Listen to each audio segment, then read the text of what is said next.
उत्पत्ति अध्याय 13। उत्पत्ति अध्याय 13। इब्राहिम और लूत के अलग होने का वर्णन। तब अब्राम अपनी पत्नी और अपनी सारी संपत्ति लेकर लूत को भी संग लिए हुए मिस्र को छोड़कर कनान के दक्षिण देश में आया। अब्राम भेड़ बकरी, गाय बैल और सोने रुपये का बड़ा धनी था। फिर वह दक्षिण देश से चलकर बेतेल के पास उसी स्थान को पहुंचा जहां उसका तंबू पहले पड़ा था, जो बेतेल और ए के बीच में है। यह स्थान उस वेदी का है जिसे उसने पहले बनाई थी। और वहां अब्राम ने फिर यहोवा से प्रार्थना की। और लूत के पास भी, जो अब्राम के साथ चलता था, भेड़ बकरी, गाय बैल और तंबू थे। सो उस देश में उन दोनों की समाई न हो सकी कि वे इकट्ठे रहे, क्योंकि उनके पास बहुत धन था, इसलिए वे इकट्ठे न रह सके। सो अब्राम और लूत की भेड़ बकरी और गाय बैल के चरवाहों में झगड़ा हुआ। और उस समय कनानी और पेरिज लोग उस देश में रहते थे। तब अब्राम लूत से कहने लगा, मेरे और तेरे बीच और मेरे और तेरे चरवाहों के बीच में झगड़ा न होने पाए, क्योंकि हम लोग भाई बंधु हैं। क्या सारा देश तेरे सामने नहीं? सो मुझसे अलग हो। यदि तू बाई ओर जाए तो मैं दाहिनी ओर जाऊंगा, और यदि तू दाहिनी ओर जाए तो मैं बाई ओर जाऊंगा। तब लूत ने आंख उठाकर यरदन नदी के पास वाली सारी तराई को देखा कि वह सब सिंची हुई है। जब तक यहोवा ने सदोम और अमोरा को नाश न किया था, तब तक सोर के मार्ग तक वह तराई यहोवा की वाटिका और मिस्र देश के समान उपजाऊ थी। सो लूत अपने लिए यरदन की सारी तराई को चून के पूर्व की ओर चला, और वे एक दूसरे से अलग हो गए। अब्राम तो कनान देश में रहा, पर लूत उस तराई के नगरों में रहने लगा और अपना तंबू सदोम के निकट खड़ा किया। सदोम के लोग यहोवा के लेखे में बड़े दुष्ट और पापी थे।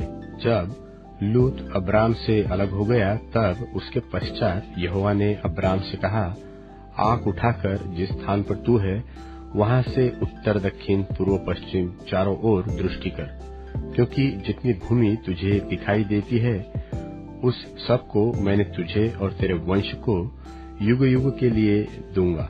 और मैं तेरे वंश को पृथ्वी की धूलि के किनकों की नाई बहुत करूंगा, यहाँ तक कि जो कोई पृथ्वी की धूल के किनकों को गिन सकेगा, वही तेरा वंश भी गिन सकेगा।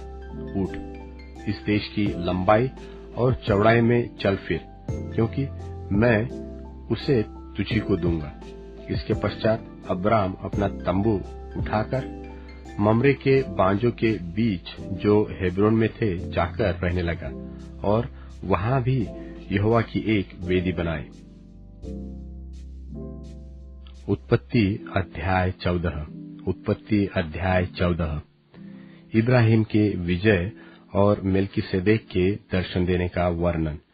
शिनार के राजा अम्रापेल और एल्लासार के राजा अर्योक और एलाम के राजा कदोरला ओमेर और गोइम के राजा तिलात के दिनों में ऐसा हुआ कि उन्होंने सदोम के राजा बेरा और अमोरा के राजा बिरशा और अदमा के राजा शिनाब और सबोइम के राजा शेमेबेर और बेला, जो सोर भी कहलाता है, इन राजाओं के विरुद्ध युद्ध किया।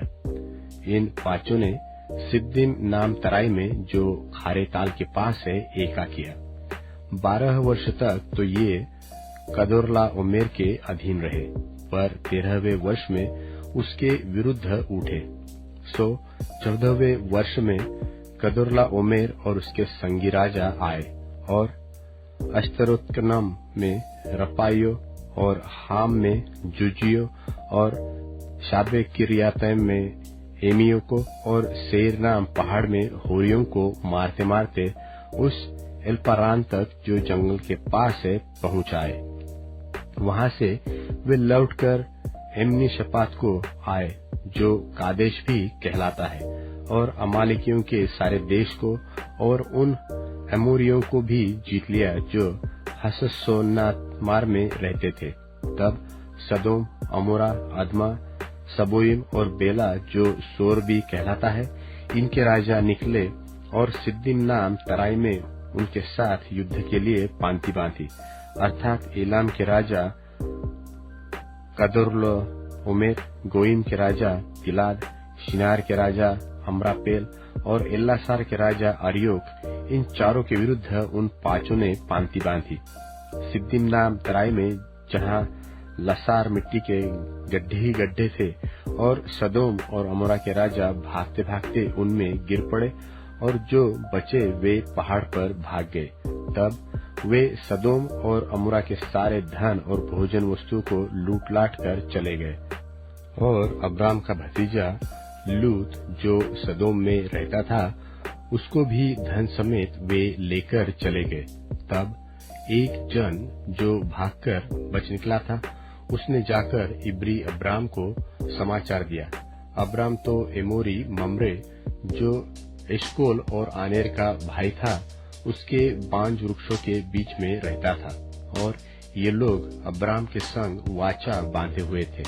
यह सुनकर कि उसका भतीजा बंधुआई में गया है, अब्राम ने अपने 318 शिक्षित युद्ध कुशल निपुण दासों को लेकर, जो उसके कुटुंब में उत्पन्न हुए थे, अस्त्र शस्त्र धारण करके दान तक उनका पीछा किया और अपने दासों के अलग अलग दल बांधकर रात को उन पर चढ़ाई करके उनको मार लिया और होबा तक, जो दमिश्क की उत्तर की ओर है, उनका पीछा किया।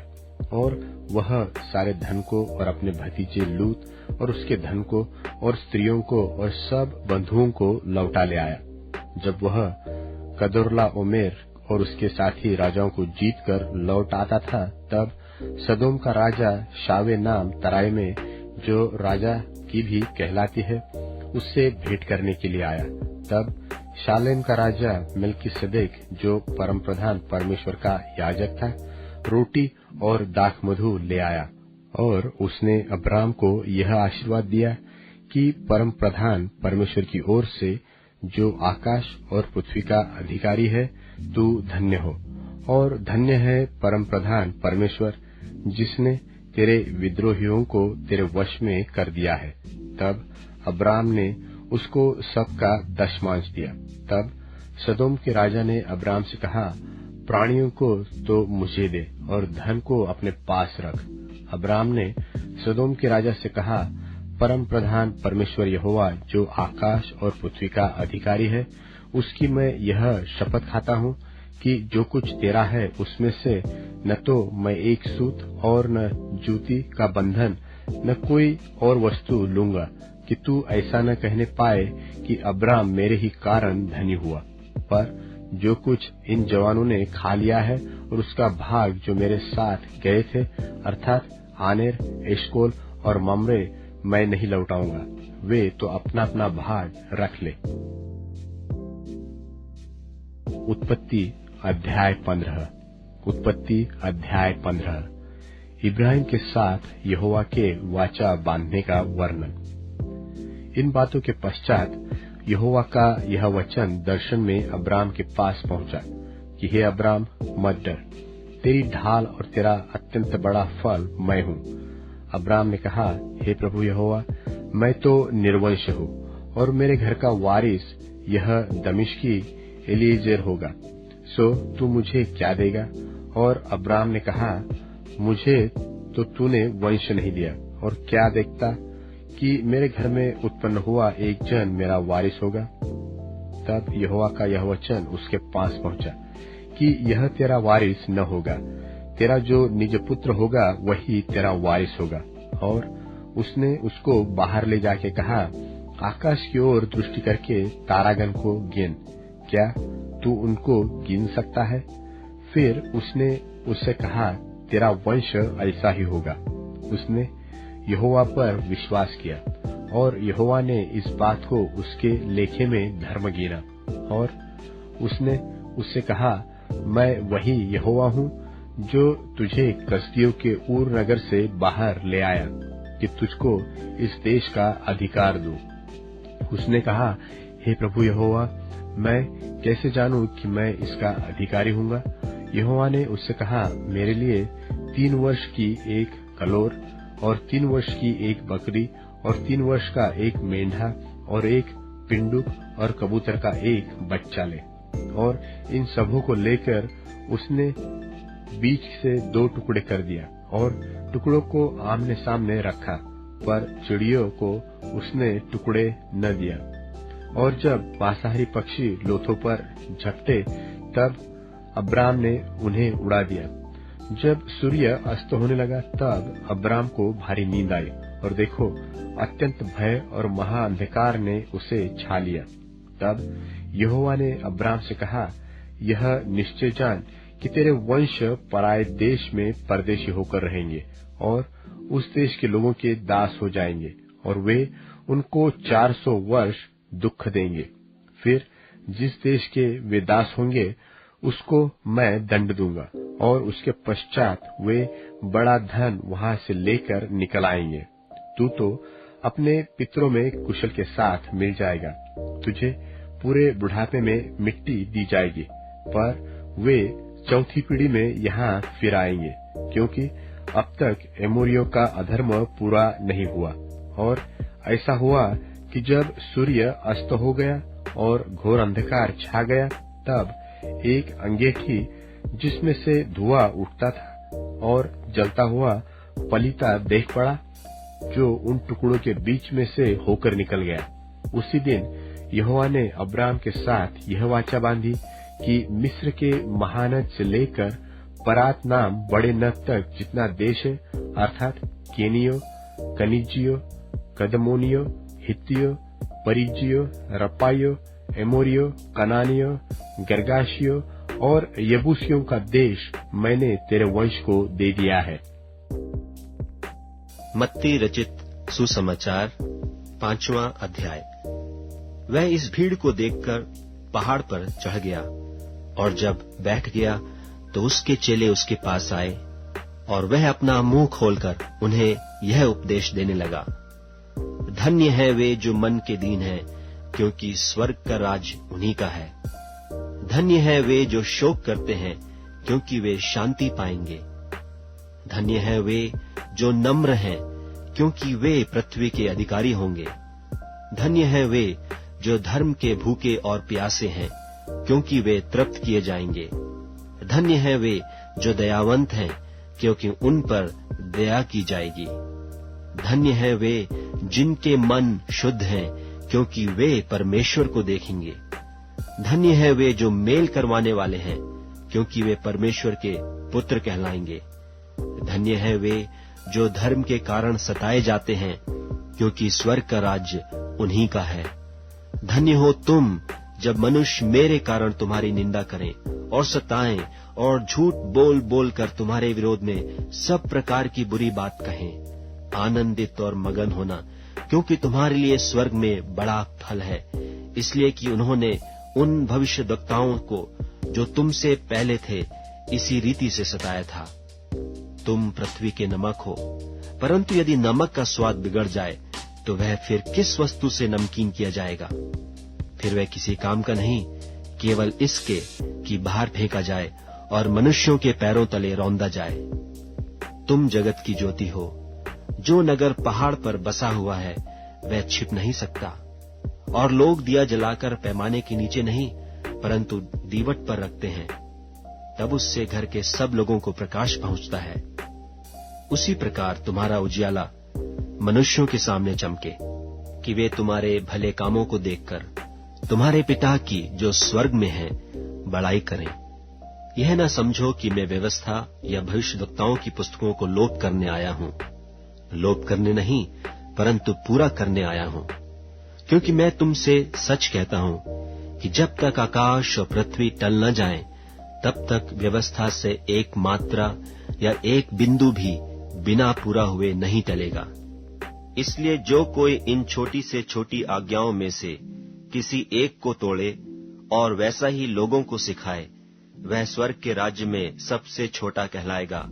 परंतु जो कोई उनका पालन करेगा और उन्हें सिखाएगा, वही स्वर्ग के राज्य में महान कहलाएगा। क्योंकि मैं तुमसे कहता हूं कि यदि तुम्हारी धार्मिकता शास्त्रियों और फरीसियों की धार्मिकता से बढ़कर न हो, तो तुम स्वर्ग के राज्य में कभी प्रवेश करने न पाओगे। तुम सुन चुके हो कि पूर्व काल के लोगों से कहा गया था कि हत्या न करना, और जो कोई हत्या करेगा वह कचहरी में दंड के योग्य होगा। परंतु मैं तुमसे यह कहता हूं कि जो कोई अपने भाई पर क्रोध करेगा वह कचहरी में दंड के योग्य होगा। और जो कोई अपने भाई को निकम्मा कहेगा वह महासभा में दंड के योग्य होगा। और जो कोई कहे अरे मूर्ख, वह नरक की आग के दंड के योग्य होगा। इसीलिए यदि तू अपनी भेंट वेदी पर लाए और वहां तू स्मरण करे कि मेरे भाई के मन में मेरी ओर से कुछ विरोध है, तो अपनी भेंट वहीं वेदी के सामने छोड़ दे और जाकर पहले अपने भाई से मेल मिलाप कर तब आकर अपनी भेंट चढ़ा। जब तक तू अपने मुद्दई के साथ मार्ग ही में है, उससे झटपट मेल मिलाप कर ले। कहीं ऐसा ना हो कि मुद्दई तुझे हाकिम को सौंपे और हाकिम तुझे सिपाही को सौंप दे और तू बंदी गृह में डाल दिया जाए। मैं तुझसे सच कहता हूं कि जब तक तू कौड़ी कौड़ी भर न दे तब तक वहां से छूटने न पाएगा। तुम सुन चुके हो कि कहा गया था कि व्यभिचार न करना, परंतु मैं तुमसे यह कहता हूं कि जो कोई किसी स्त्री पर कुदृष्टि डाले वह अपने मन में उससे व्यभिचार कर चुका। यदि तेरी दाहिनी आंख तुझे ठोकर खिलाए तो उसे निकालकर अपने पास से फेंक दे, क्योंकि तेरे लिए यही भला है कि तेरे अंगों में से एक नाश हो जाए और तेरा सारा शरीर नरक में न डाला जाए। और यदि तेरा दाहिना हाथ तुझे ठोकर खिलाए तो उसको काटकर अपने पास से फेंक दे, क्योंकि तेरे लिए यही भला है कि तेरे अंगों में से एक नाश हो जाए और तेरा सारा शरीर नरक में न डाला जाए। यह भी कहा गया था कि जो कोई अपनी पत्नी को त्याग दे तो उसे त्याग पत्र दे, परंतु मैं तुमसे यह कहता हूं कि जो कोई अपनी पत्नी को व्यभिचार के सिवा किसी और कारण से छोड़ दे तो वह उससे व्यभिचार करवाता है, और जो कोई उस त्यागी हुई से ब्याह करे वह व्यभिचार करता है। फिर तुम सुन चुके हो कि पूर्व काल के लोगों से कहा गया था कि झूठी शपथ न खाना, परंतु प्रभु के लिए अपनी शपथ को पूरी करना। परंतु मैं तुमसे यह कहता हूं कि कभी शपथ न खाना, ना तो स्वर्ग की, क्योंकि वह परमेश्वर का सिंहासन है, न धरती की, क्योंकि वह उसके पांवों की चौकी है, न यरूशलेम की, क्योंकि वह महाराजा का नगर है। अपने सिर की भी शपथ न खाना, क्योंकि तू एक बाल को भी न उजला न काला कर सकता है। परंतु तुम्हारी बात हां की हां या नहीं की नहीं हो, क्योंकि जो कुछ इससे अधिक होता है वह बुराई से होता है। तुम सुन चुके हो कि कहा गया था कि आंख के बदले आंख और दांत के बदले दांत, परंतु मैं तुमसे यह कहता हूं कि बुरे का सामना न करना, परंतु जो कोई तेरे दाहिने गाल पर थप्पड़ मारे उसकी ओर दूसरा भी फेर दे। और यदि कोई तुझ पर नालिश करके तेरा कुर्ता लेना चाहे तो उससे दोहर भी ले लेने दे। और जो कोई तुझे कोस भर बेगार में ले जाए तो उसके साथ 2 कोस चला जा। जो कोई तुझसे मांगे उसे दे, और जो तुझसे उधार लेना चाहे उससे मुंह न मोड़।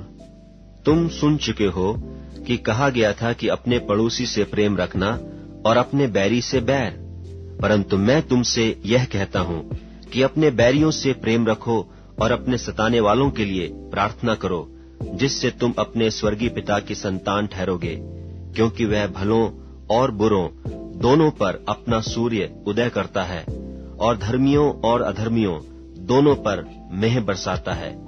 क्योंकि यदि तुम अपने प्रेम रखने वालों ही से प्रेम रखो तो तुम्हारे लिए क्या फल होगा? क्या महसूल लेने वाले भी ऐसा ही नहीं करते? और यदि तुम केवल अपने भाइयों ही को नमस्कार करो तो कौन सा बड़ा काम करते हो? क्या अन्य जाति भी ऐसा नहीं करते? इसलिए चाहिए कि तुम सिद्ध बनो जैसा तुम्हारा स्वर्गीय पिता सिद्ध है।